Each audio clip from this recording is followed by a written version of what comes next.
YouTube. This is Ashley back again with another review. I just finished watching Jingle Jangle on Netflix, and I have to say it was amazing. It totally beat my expectations.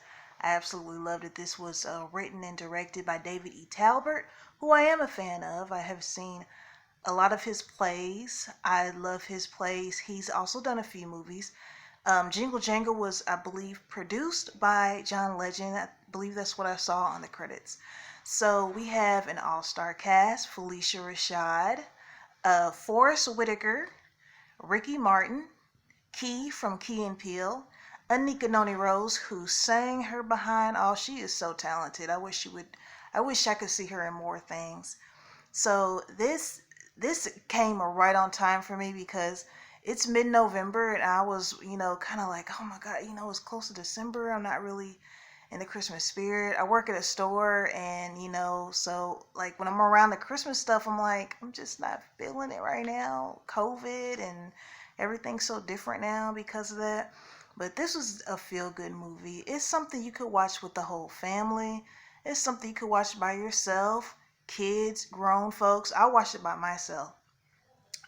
My recommendation, though, is to watch it on a big screen. I saw it on a laptop, and the movie is just so big and beautiful. I think it would work best on a big screen. You can get the full effect, music, sounds, all that. Music and I'm stuttering here.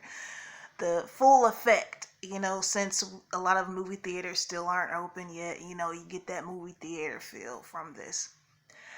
I don't want to do any spoilers on this one because I just want everybody to go and, click on it, stream it, watch it. So I'm just going to go over some stuff, keep it kind of vague, but keep it kind of interesting for you, okay? So first off, the first thing that caught my attention were the costumes. The costumes were immaculate. The movie takes place in the 1800s, so you have that, they had to keep it with the 1800 feel. Everything just looks so rich. Everybody looks so regal and important. And I mean, even if you're like a pauper on the street, you still look good. So whoever the costume designer was did an awesome job. Also, with this supposed to be a fantasy type movie, there weren't a lot of drab colors like browns and grays. Everybody had real colorful, flamboyant outfits. I thought that was great. So shout out to the costume designer on that, or whoever's in charge of that. Did a good job. I also like the fact that they did natural hairstyles. Now I know around that time black women probably pressed their hair. I think, nobody wore their hair down back then. Everybody wore their hair kind of like in an updo, but you could tell they made it a thing in the movie to make sure that their hair was like, you could see the natural coils of it all. So that's something I enjoy too.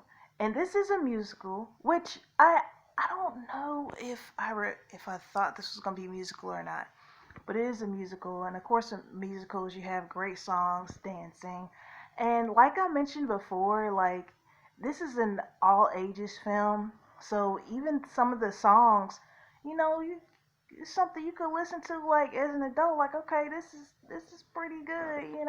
It's it's not like it's just like straight Disney kitty stuff. Uh, so I enjoyed the music as well and the dancing. I always like dance. I always wish I could dance. I can't dance. I have no rhythm. It's sad. I think about that sometimes. But anyway, I'd say the performances that stood out to me. I like Key's performance. I don't want to go over too much of his role because that would spoil some of the movie. But he did a good job. He sang a little bit and danced and everything. I've seen some of his work on Key and Peele. Both of them are very talented. Him and Jordan Peele, they're very talented. I actually miss seeing them together on the show. So yeah, he did a good job. I also like the guy who played Geronicus. I'm gonna go over the characters in a minute, but he's the main character, the guy who played Geronicus before Geronicus became older. I couldn't find his name, but he did a great job. The woman who played his wife and their daughter, they did awesome. So anyway, I'm gonna go over the characters. Jingle Jangle is the main character. He's the guy that he's an inventor. He has a toy shop that everybody loves. He's like the center of the town. Everybody knows everybody. Get up, son. I feel like I'm about to fall down. Everybody knows everybody. Um, and it's everybody's like really happy and all that. So he's Geronicus. I like that name too. His assistant's name, I think it was Gustonis or Gustonus or something like that. That was his assistant. And then when he became older, he had another little sister who was a young boy called Edison. He was great. He had a British accent, which I'm assuming was real. So I guess he's a British actor. There were a few people in this movie that were had British accents, or should I say, accents from the UK and stuff. So, the lady that played the postal worker, I didn't catch her name, but she had a voice on her. She was another one of the actors that had a British accent. Of course, Anika Noni Rose, her voice is just, captures you. Like, you don't really hear singing like that on the radio anymore. So anytime I hear it, I'm like, oh man, it kind of like takes me back to my childhood in the 90s where you had to sing, honey. Wasn't no humming on a beat. You had to sing, okay? So I'm glad to see her in the film. Oh man, it was so much. The storyline was good. It wasn't really predictable, which I like because I don't like predictable things. I I don't have anything bad to say about it at all. It came right on time. I think everybody needs to see. It's a feel good movie. Like there's so much in the news, there's so much going on. Like just sit back, put on Netflix